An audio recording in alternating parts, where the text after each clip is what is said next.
Hello students, आज हम next lecture देख रहे हैं स्पेशल रिएक्शंस ऑफ फिनॉल्स का ही। उसमें फर्स्ट वाले पार्ट पे मैंने आपको दो नेम रिएक्शंस पढ़ाई थी, एक रिमर-टीमन और दूसरी कोल-बेस। आज हम ये स्पेशल रिएक्शंस जो बची हुई है वो पढ़ लेते हैं और फिर हमारा फिनॉल्स कंप्लीट हो जाएगा। तो फर्स्ट रिएक्शन जो हम पढ़ने वाले हैं वो है जिंक डस्ट के साथ। तो जिंक क्या है? एक मेटल है और मेटल्स क्या होते हैं? रिड्यूसिंग एजेंट होते हैं। तो जब भी हम फिनॉल का रिएक्शन जिंक डस्ट के साथ कैरी आउट करेंगे तो याद रखिएगा कौन सा रिएक्शन हो रहा है? रिडक्शन रिएक्शन हो रहा है। और इसमें क्या रिमूव हो जाएगा? हीट के प्रेजेंस में रिएक्शन कैरी आउट कर रहे हैं हम, और इसमें बाय प्रोडक्ट क्या होगा? ZNO। ये ऐसा रिमूव कर लेगा ZNO प्लस, और क्या बनेगा? दूसरा स्ट्रक्चर क्या होगा? बेंजीन की रिंग फॉर्म होगी। आपको बोर्ड्स के पेपर में ऐसा क्वेश्चन आता है, how will you convert phenol into benzene, तब आपको पता होना चाहिए कि कौन सा रिएजेंट यूज करते हैं। या फिर सिंपल रिएक्शन है फिनॉल प्लस जिंक डस्ट, ऐसी रिएक्शन रहेगी। ये हो गई हमारी, ये जो कंपाउंड बना ये क्या है आपको पता है? ये क्या है? बेंजीन है। और ये क्या है? जिंक ऑक्साइड है। अब नेक्स्ट रिएक्शन देते हैं ऑक्सीडेशन। अगर मैंने फिनॉल का ऑक्सीडेशन कैरी आउट किया तो क्या होगा? वैसे तो फिनॉल का अगर एरियल ऑक्सीडेशन ही हो जाता है, कोई ऑक्सीडाइजिंग एजेंट लेने की जरूरत नहीं है। तो ये क्या बनाएगा? देखिए, फिनॉल है, ये मैंने आपको फिजिकल प्रॉपर्टीज में भी बताई थी ये वाली रिएक्शन। इसका एरियल ऑक्सीडेशन हो जाएगा। अगर एयर से ही ऑक्सीजन ले लेगा ये, तो ये क्या फॉर्म करेगा? ये बेंजो, ऐसा स्ट्रक्चर है, बेंजोक्विनोन फॉर्म करेगा। इस कंपाउंड का नाम क्या है? बेंजोक्विनोन। कौन सा बेंजोक्विनोन है? और ये पैरा पोजीशन पे बन रहा है, इसीलिए पैरा बेंजोक्विनोन है। और ये डार्क कलर का कंपाउंड होता है। फिनॉल आपको बताया था कलरलेस लिक्विड होता है और कलरलेस सॉलिड होता है, और ये जो है ये कलर्ड लिक्विड्स होते हैं। पैरा बेंजोफिनॉल, बेंजोक्विनोन, क्विनोन जो है वो कलर्ड कंपाउंड्स होते हैं। अब इसके बाद में ये हो गया एक ऑक्सीडेशन, मैंने आपको बताया यूजिंग एयर ओनली। अब एक और तरीके से ऑक्सीडेशन कर सकते हैं बाय यूजिंग ऑक्सीडाइजिंग एजेंट। तो हम कौन सा ऑक्सीडाइजिंग एजेंट यूज करते हैं फिनॉल्स के लिए स्पेशली? तो फिनॉल्स के लिए हम पोटेशियम परसल्फेट यूज करते हैं। अल्कलाइन मीडियम में डिसॉल्व कर लेते हैं पोटेशियम परसल्फेट को और फिर रिएक्शन कैरी आउट करते हैं। तो देखिए कैसी होती है। फिनॉल है, इसका reaction potassium persulphate K2H2O8, potassium persulphate K2H2O8 alkaline solution में रिएक्शन कैरी आउट करना होता है, so that it gives dihydroxyphenols।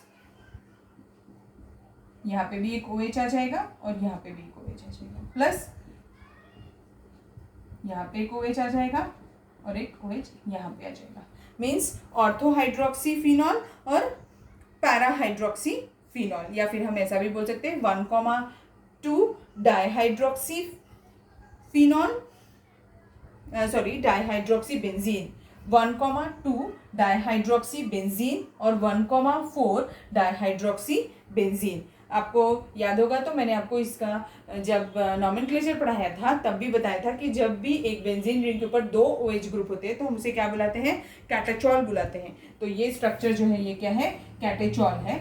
और ये वाला जो स्ट्रक्चर है वो क्या है? क्विनॉल है।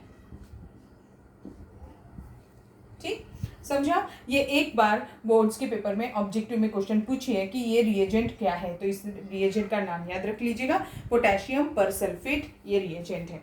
ठीक, यहाँ तक समझ में आया? पहली रिएक्शन मैंने जिंक डस्ट के साथ कराई जो कि रिडक्शन थी, और दूसरी रिएक्शन जो हम पढ़ रहे हैं वो कौन सी है? ऑक्सीडेशन। तो ऑक्सीडेशन में पहला हमने एरियल ऑक्सीडेशन पढ़ा और दूसरा यूजिंग पोटेशियम परसल्फेट यूज किया था।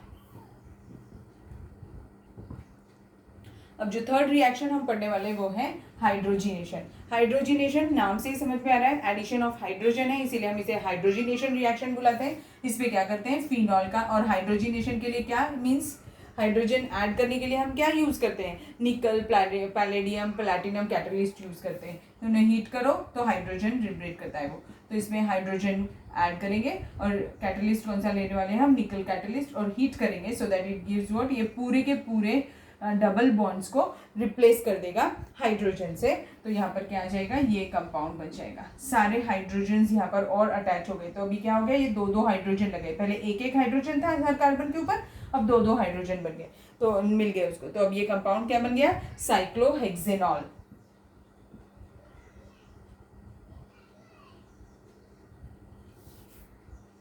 ठीक, अब नेक्स्ट रिएक्शन पढ़ने वाले हैं, वो है रिएक्शन विद FeCl3।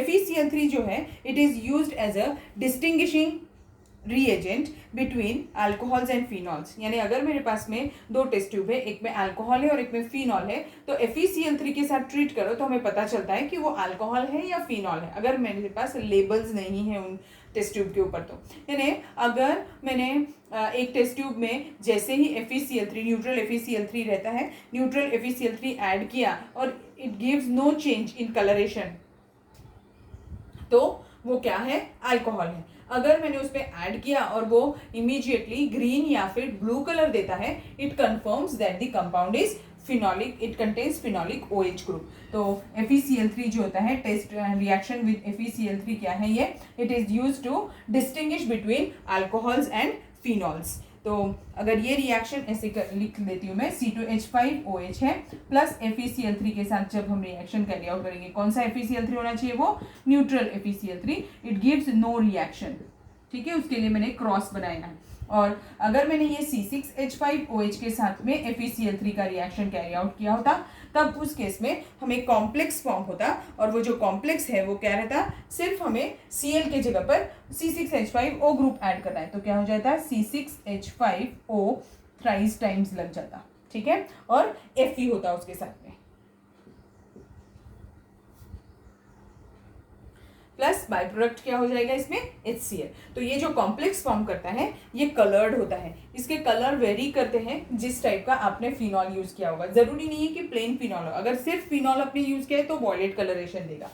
ठीक है, कभी कभी क्या होता है कि सैलिसिलिक एसिड देते हैं, सैलिसिलिक एसिड में भी OH ग्रुप है और सैलिसिलिक एसिड भी COH ग्रुप भी है। अगर दो ग्रुप्स लगे होंगे उसमें से एक फिनॉलिक OH होगा तो वो वॉयलेट कलर नहीं देगा, वो कोई और कलर देगा, जैसे ग्रीन कलर भी मिलता है। ठीक है, समझ में आया आपको विद FeCl3 टेस्ट क्या है, तो ध्यान से वहां पर नोट करके लिखिए कि it is use to distinguish between alcohols and phenols. Objective में भी क्वेश्चन पूछता है which reagent is use to distinguish between alcohols and phenols, तो आंसर क्या हो जाएगा आपका, न्यूट्रल FeCl3।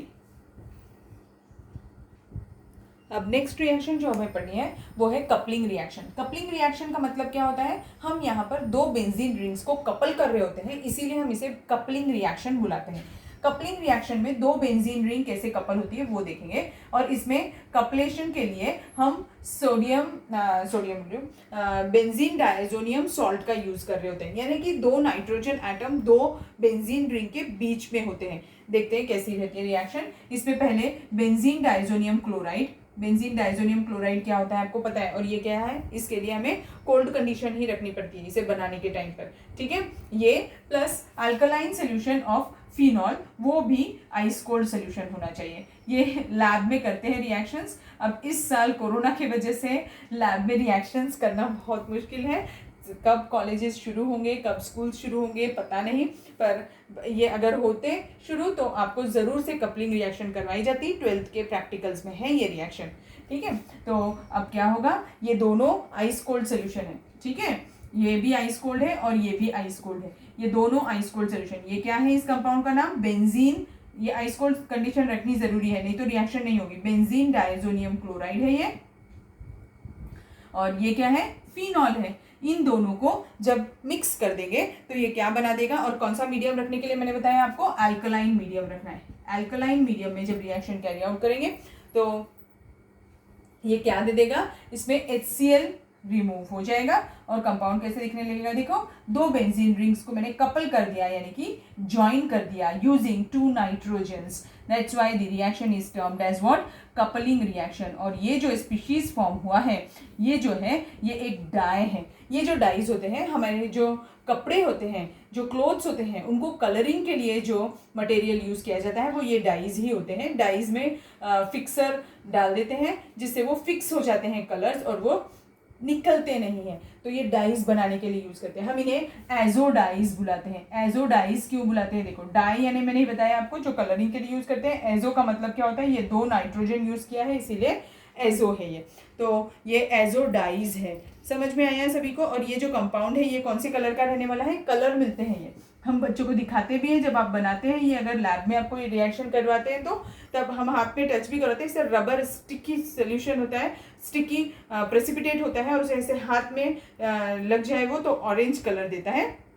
और ये क्या है, पैरा हाइड्रोक्सी एजोबेंजीन, इसका नाम क्या है, पैरा हाइड्रोक्सी, ये देखो हाइड्रोक्सी कौन सी पोजीशन पे, पैरा पे, तो पैरा हाइड्रोक्सी एजोबेंजीन नाम हो जाएगा इसका।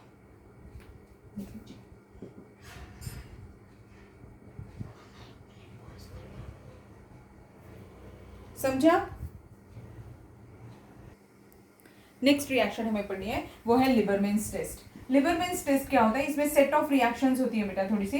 तो this reaction is also use to distinguish between alcohols and phenols. Alcohols ये रिएक्शन नहीं देते हैं और फिनॉल्स ये रिएक्शंस देते हैं, ठीक है। तो फिनॉल का रिएक्शन किसके साथ करते हैं, पहले कॉन्सेंट्रेटेड नाइट्रिक एसिड के साथ, कॉन्सेंट्रेटेड सल्फ्यूरिक एसिड के साथ करते हैं, यानी कि H2SO4 के साथ, तो वो ब्राउन कलर दे देता है। अब ये ब्राउन कलरेशन को हम किसके साथ रिएक्शन कैरी आउट करते हैं, HNO2 के साथ में। जब HNO2 के साथ रिएक्शन कैरी आउट करते हैं तो वो क्विनोन फॉर्म करता है और वो रेड कलर का सोल्यूशन होता है,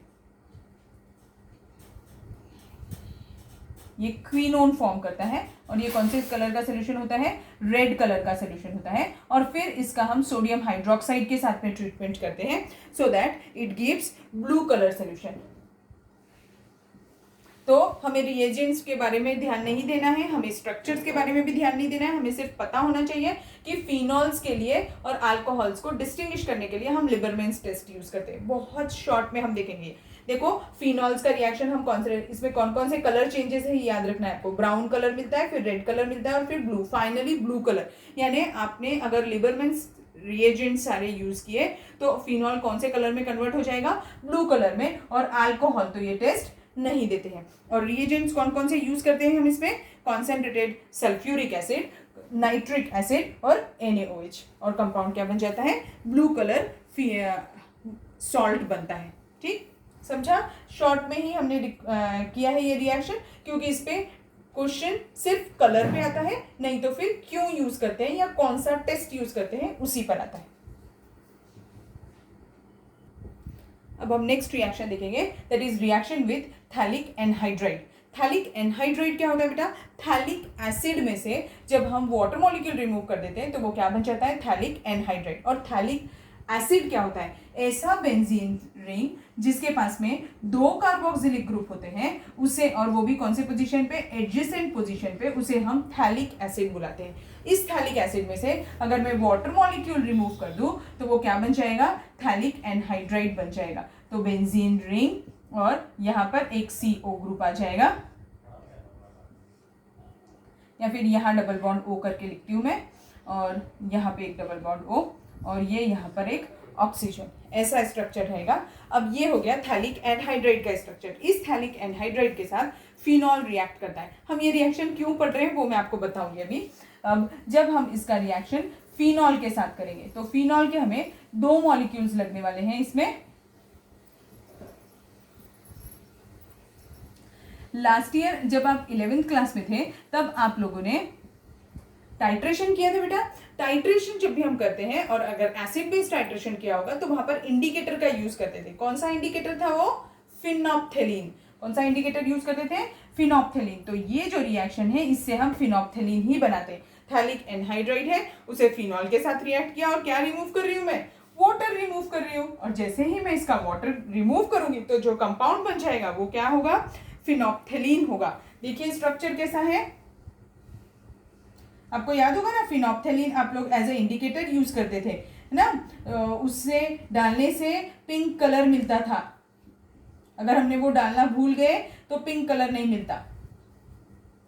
यानी HCl कोनिकल फ्लास्क में लेते थे, उसमें 2 ड्रॉप्स फिनॉप्थेलीन के ऐड करते थे और फिर उसके बाद में उसमें अल्कली ब्यूरेट से आप ड्रॉप बाय ड्रॉप ऐड करते थे। और जब वो दोनों रिएक्ट हो जाते थे और जो न्यूट्रलाइजेशन वाला पॉइंट आता था उस टाइम पर वो पिंक कलर शो करता था। अगर आपने कोनिकल फ्लास्क में फिनॉप्थेलीन डाला है तो लाइट पिंक कलर मेंटेन कर देते, तो ये वही फिनॉप्थेलीन है। फिनॉप्थेलीन कलरलेस होता है, बट ये एसिडिक मीडियम में कलरलेस होता है और बेसिक मीडियम में ये पिंक कलर देता है। तो यहाँ पर 2 बेंजीन रिंग आ जाएगी और उसमें कौन लगा होगा, OH ग्रुप लगा होगा। ये किसका स्ट्रक्चर हो गया, फिनॉप्थेलीन का, है ना। इंटरेस्टिंग ये स्ट्रक्चर आपने पिछले साल प्रैक्टिकल्स में कंपाउंड यूज किया था, उसी का स्ट्रक्चर हम बना रहे हैं। ठीक है, समझ में आया फिर आपको यहाँ तक। अब एक लास्ट रिएक्शन हमारी आज के क्लास की बाकी है, वो मैं आपको बता देती हूँ, और उसमें भी मैं शॉर्ट में ही बताने वाली हूँ, क्योंकि हम इसका डिटेल, उस रिएक्शन का डिटेल हम नेक्स्ट चैप्टर में पढ़ने वाले हैं। जब आप लोग पॉलीमर्स नाम का चैप्टर में आपको पढ़ाऊंगी, तब उसका हम डिटेलिंग करने वाले हैं।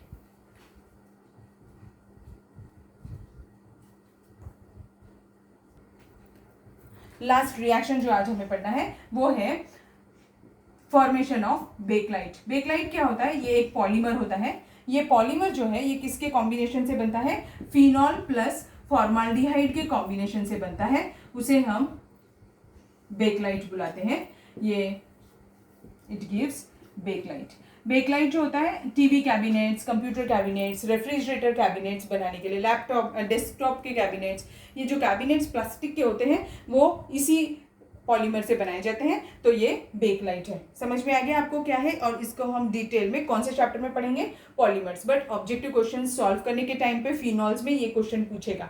यूजेस ऑफ फिनॉल्स आपको होमवर्क है, और एक बार आप फिजिकल प्रॉपर्टीज ऑफ फिनॉल भी जरूर से रिवाइज कर लीजिएगा। So here we ends with the phenols part. अब हम इसके बाद वाले वीडियोज में ईथर्स पढ़ेंगे, बट आप फिनॉल्स की रिएक्शंस अच्छे से लिख कर रिवाइज करिएगा तो आपको आएगी। बहुत ही सिंपल रिएक्शंस है, बट नंबर ऑफ रिएक्शंस थोड़ी ज्यादा है। जितने बार आप लिख लिख कर करेंगे आपको उतने अच्छे से वो बाय हार्ट होंगी। ठीक है, थैंक यू।